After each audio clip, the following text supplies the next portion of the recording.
السلام عليكم ورحمة الله وبركاته. بسم الله الرحمن الرحيم. الحمد لله والصلاة والسلام على رسول الله وعلى آله وأصحابه أجمعين. We praise Allah subhanahu wa ta'ala. We send blessings and salutations upon Muhammad sallallahu alayhi wa sallam, his household, his companions. We ask Allah subhanahu wa ta'ala to bless them, to bless every one of us, and to grant us every form of goodness. Ameen. My beloved brothers and sisters, many times in life we fail to progress because we are stuck in the past. And this is not only true when it comes to our own faults and our own sins, but even with others. At times it is in the best of your interests to let go of something that looks like you cannot let it go. But in order for you to progress, you must let it go. Imagine a person who is owed 1,000 rands. And obviously, if he is owed 1,000 rands, legitimately, he can ask for it, he can pursue it. Legally, he can actually take up a lot in order to get it. But is it worth the drama? That's the question. Why should I pay 10,000 rands in order to get back 1,000 rands? One might say, well, it's to prove a point. You pay a price to prove points. Remember that. We as Muslims are taught that you must always weigh the pros and cons and allow the lesser of the two evils if you have no third option. Remember that. And this is something very interesting because many people are bogged down in life. They simply cannot move forward. You lost your job, you were fired unceremoniously, and you want to get back at your old boss. By that occupation that you've now engaged in of getting back to your old boss, you have stopped your eyes from looking ahead at jobs that are glaring you in your face simply because you did not move on. It's okay. You're not the first person to lose your job. You're going through a tough time. Trust me, we've all been through tough times. It might last a year, it might last 5 years, it might last 10 years, but it will last longer if you don't progress and you don't look at the future. Shine your eyes and take a look at the glass in front of you that shows you the whole road that you don't even want to walk on. We become lazy and sad simply because we've had something traumatic that happened in our lives. Maybe a scare in our health, maybe a robbery we've had, maybe someone we've lost. May Allah grant our loved ones Jannah. Or it could be anything else. My brothers, my sisters, I am here to tell you that it's not the end of the road. Look up and move forward. If at all you want to look back, it should only be to learn a lesson, but not to get stuck in it in such a way that you don't move forward. Remember this. So the Prophet ﷺ, at the time of the victory of Mecca, which is a powerful example, he came into Mecca with an army of tens of thousands. And what happened? The people of Mecca who had harmed the Muslims, they had usurped their wealth, they had abused them, they had killed many of them, and so on. Here comes Rasulullah ﷺ, and he asks them the famous question, O people of Quraysh, what do you think I'm going to do to you today? Imagine someone who's harmed to that degree. I don't even want to get into it, but it's very bad. And then here comes the messenger with all the power saying, what do you think I'm going to do to you today? Imagine if a guy today from amongst us had to tell another who has killed from his family or usurped the wealth, driven them out of their homes for years on end, and he comes one day powerfully, what do you think I'm going to do to you today? They looked at him and says, you're a good man, the son of a good man. Oh, now suddenly I'm a good man. You see, all these years I was not a good man. La hawla wa la quwwata illa billah al-ali al-azim. Now they said, well, we expect goodness. What would we expect? He says, idhabu fa antumut tulaqa. No retribution today. Go, you are free. I'm going to tell you what Yusuf alayhi salam told his brothers. No retribution against you. Go, you are free. Allahu Akbar. Allahu Akbar. If the Prophet ﷺ wanted, he could have actually got every single one of them back. Every one of them. But no, there was a bigger picture. Let's move forward. Let's progress. We have an ummah to serve. We have families. We have relatives here. We have so much here. And you know what? A lot of these people are not Muslim. By us showing them the true teachings of Islam, they will enter the fold of Islam. And that's exactly what they did. Today, when people look at us, Muslims turn away from Islam because they're let down by us. May Allah not do that to us. Today, when people look at us, they are discouraged. Today, we break relations of our families, ourselves. Here is the Prophet ﷺ saying, you know what? Let's make peace. Move forward from today. Don't go back. He never ever looked back. As a result, it was considered true victory. What is the true victory? Don't look back. Look forward. There is a lot to achieve. Yes. You need to understand, if you were bitten from one angle, you will learn a lesson and not be bitten again from the same angle again. But at the same time, you need to know, just keep moving. I have a brother, very recent story, brother in Islam. He lost a job just before this COVID thing happened. And he told me, my brother, I want to get back at these people. I know a lot about them and I really want to nail them. And I told him, my brother, instead of nailing people, you'd rather concentrate on yourself. By me nailing someone, it's not going to give me any goodness. Will it give you a job? No. You get a bad name, people won't want to employ you anyway. So what should I do? Look forward, make dua to Allah. Ask Allah, turn to Allah. He says, but I've been asking Allah for so many years for an increment, and instead He's given me the loss of a job. You see, do you trust Allah's plan? That's the question. Do you trust Allah's plan? You've been making dua for an increment for so long, and suddenly you lost a job, so you think, look, Allah's doing the opposite. Subhanallah. I just told him, I said, brother, you know what, consider this. If you're holding tight to a few coins with one hand, and Allah wants to give you 2 handfuls of gold coins, the first thing He needs to do is to make you open His hand so that these coins go, or at least your hands are now opened. In the process, you might lose these coins. Make dua, bear patience, don't worry. If the Prophet ﷺ went through it, who are we? We will go through even more.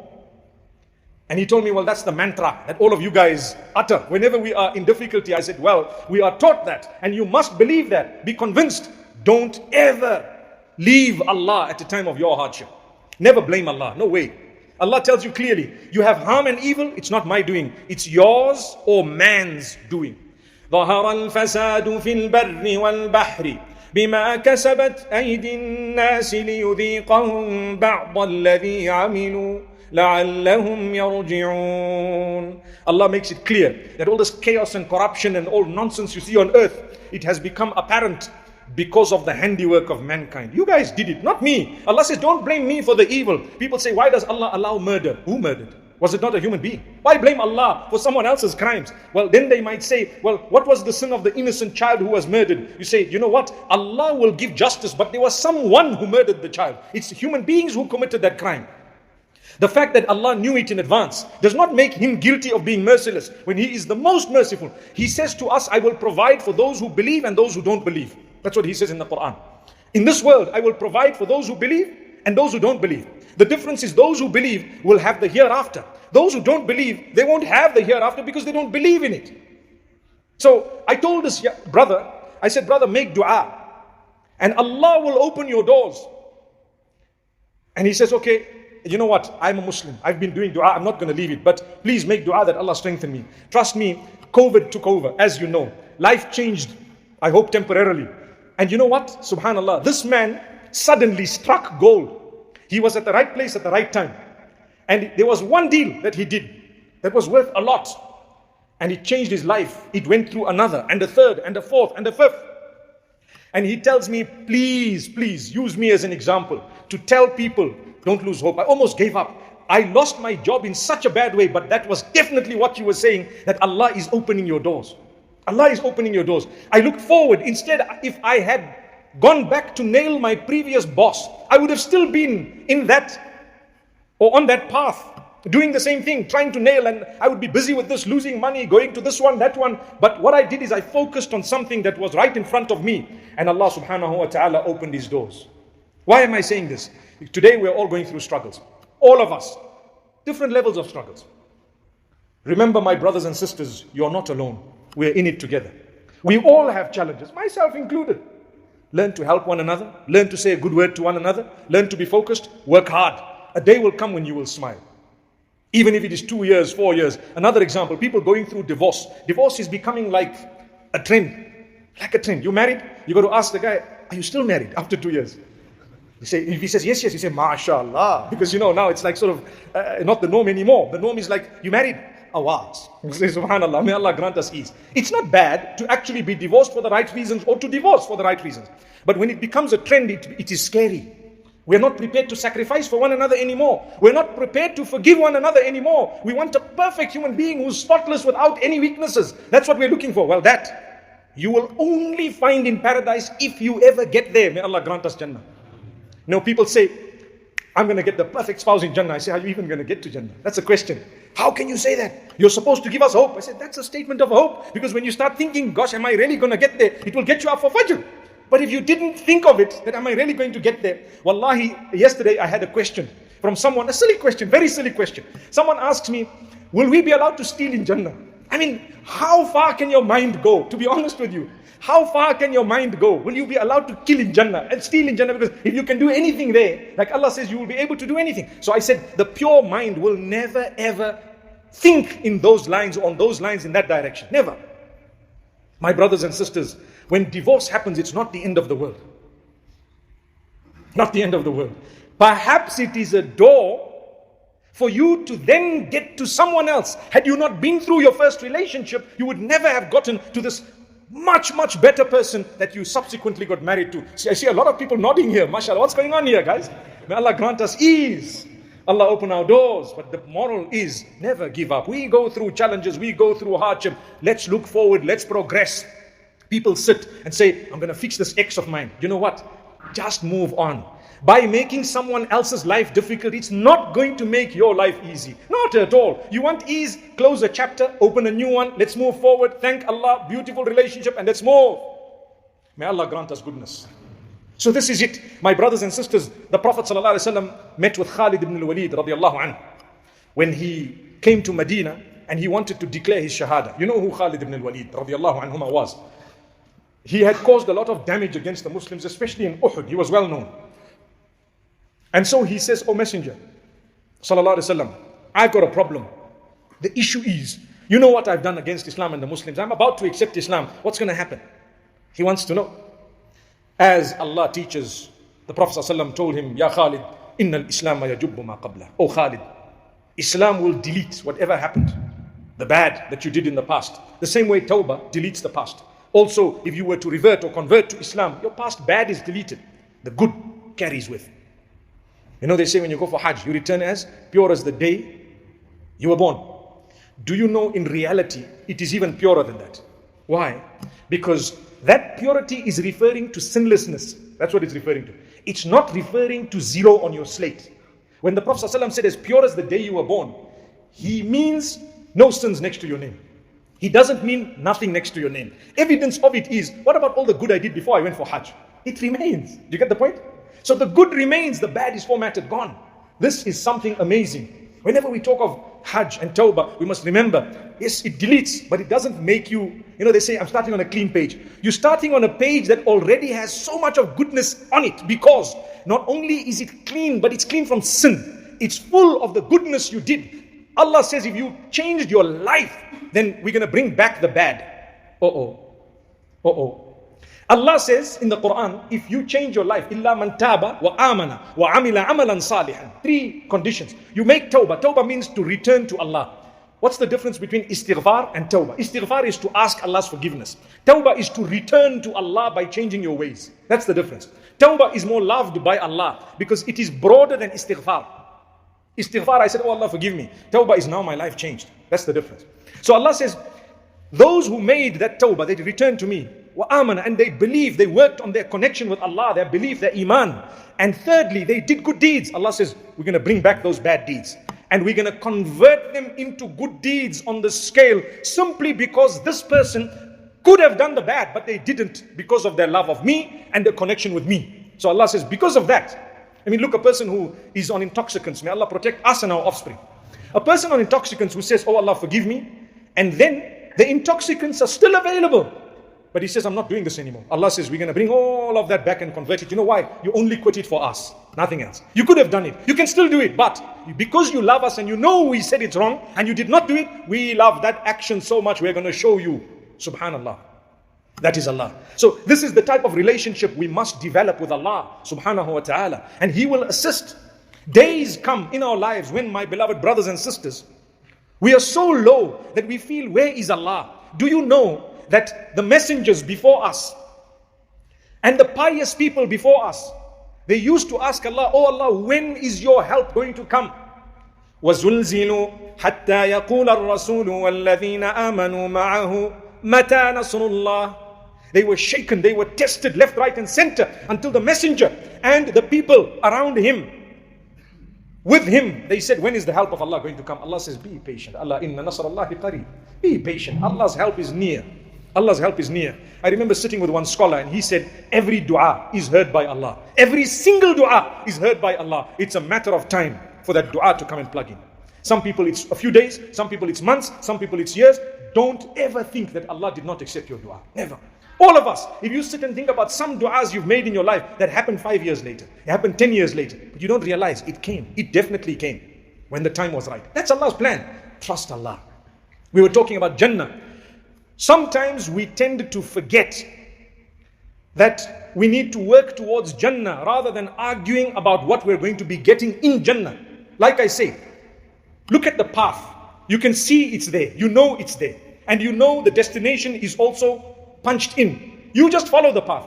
Don't worry about now when I get there, this, when I get there, that. The other day I took my children somewhere and I punched it on the GPS. And we are following the GPS. It says turn left, it says turn right, it says continue. We did exactly that, knowing in our hearts that at the end of the day we're going to get there. And when we get there, we'll see what there is. There might be restrictions, they might not even let us in. It might be closed, even though it says it's open, because times have changed, right? Wallahi, our conviction in the GPS of Allah should be far stronger than that. Far stronger. Don't worry what you're going to get. I would never bother about what exactly I'm going to get in Jannah. What I'm bothered about is for me to get there. That's all. And that should be the case with all of us. Worry about getting there. They say, even if you are the last person to enter Jannah, you should be excited. You should, hey, I made it. Subhanallah. No matter where, what? Allahu Akbar. I have little children ask me sometimes, if I'm in Jannah on one level and another person is in Jannah on another level and I wish to meet them or they wish to meet me, what will happen? I said, Allah will make it happen in a way that I can't explain to you, but inshallah when we get there, we'll just nod our heads and say, hey, it happened, you see?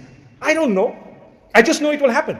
And I know that Allah can keep you in a certain way. There's a very interesting hadith that comes to my mind. Very interesting. It says, whoever has had intoxicants, meaning that whoever has had the intoxicating wines of the dunya will not be having the wines in Jannah. Meaning, say they are forgiven and they change their lives and whatever. So now here comes a man, he says, hey, I had a bad life in the past. I used to drink. And now I've changed my life and inshallah I'm looking forward to Jannah. But why won't I have the alcohol, meaning the wines? It's called wines. It's not intoxicating. The one in Jannah is not intoxicating. Why won't I have it in Jannah? Imagine it's going to be something that I'm going to want. And when I want it and Allah's going to say no, doesn't it negate another verse of the Quran which says, once you get into Jannah, you get what you want? So I said the best explanation of the ulama is something simple. Allah removes from your entire system even the thought of it. You won't think of it. If you loved something and you got into a place where there's something billions of times better than that, would you even think of that? You wouldn't even want it. It won't even cross your mind perhaps. One day, years later in the dunya, we might think about it. In the akhirah, Allah will occupy you with so much of goodness, it's not going to come. Again to the moral, the whole topic of today. To instill hope in the hearts of the people by telling them, don't get bogged down with the past. Whether it's someone who did something to you, whether it's your own past, you need to look ahead, you need to move forward, and you need to understand, make the most of whatever Allah has given you. I end by telling you, my brothers, my sisters, those of us who have sinned against ourselves, and we have had a past, or we have done something evil, turn to Allah before it is too late. Next week, we might not see some of us in the masjid. Next week. In fact, next week is too far. You can have a scare at any time. Anything could happen. Don't lose hope in the mercy of Allah. You are good enough. You are definitely good enough. Just make amends. Get up, stand up, and move. Move forward. Get up for salah. Ask Allah's forgiveness. If you falter once more, ask Allah's forgiveness again and again and again, and don't give up. May Allah subhanahu wa ta'ala bless every one of us and grant us goodness. I pray that the next time we meet each other, we will be in a better condition. Today we are in a better condition than we were yesterday. Alhamdulillah. Please seek the forgiveness of Allah. I believe that there is definitely something wrong with us. That's what I believe. There is definitely something wrong with us. Imagine Makkah, Medina, the masajid, everything being affected in this way. We need to revisit our link with Allah. There is definitely something wrong with us. And don't point the fingers at others. It's me. I need to help myself, improve myself. Life is so short. I have had a lot of people, and I'm sure you may have, whom I've known. Suddenly, they know more. Where did they go? Back to Allah. It's a matter of a few days and you could go. It would be a blessing to have started the day I died with Fajr and a little recitation of the Quran. And then with Dhuhr, if your death was written after Dhuhr. Or then with Asr, if your death was written after that. And so on. May Allah bless every one of us and grant us strength, the ability to change, the ability to help others at a time of need, and the ability to continue on the path with hope until we meet with Allah subhanahu wa ta'ala. أقول قولي هذا وصلى الله وسلم على نبينا محمد.